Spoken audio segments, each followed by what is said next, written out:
My name is Adrian.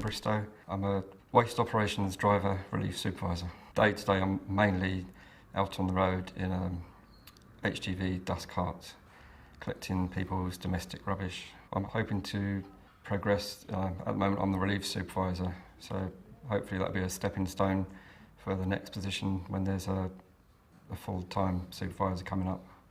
The relief supervisor, he takes over from the normal supervisors when they go on holiday or if they're sick. Then I'd be taken off my round and called into the office to carry out normal duties of a supervisor. When I was 6 years old, I wanted to be a policeman. I think it was more likely encouraged by programs like the Sweeney, when they're rushing around in their plain cars. When you see it on telly, it all seems quite exciting. Well, I was a special constable for, I think it was 3 years.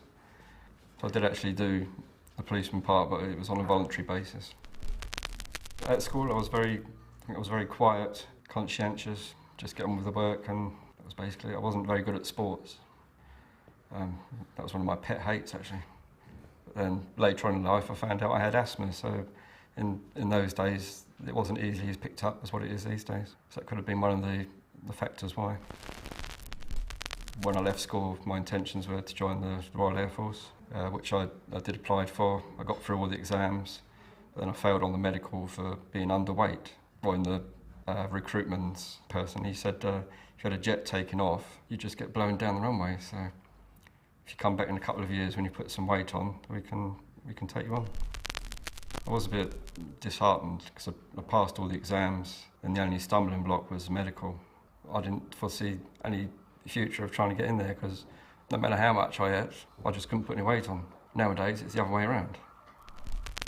I was talking with my mother to try and discuss the options of what would be the next step to take.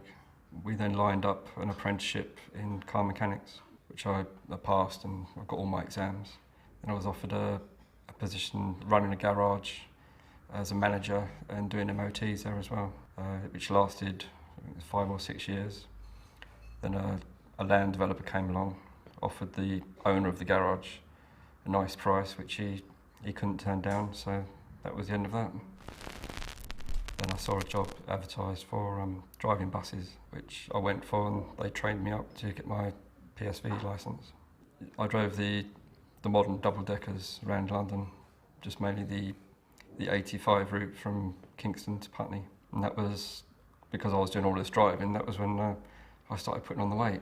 If you want to put weight on, driving is a job you need to venture into. Well, that lasted for 5 years.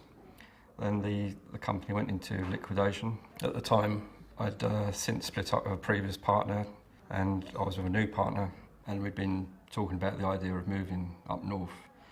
So we just jumped in the car, we came up to Grimsby.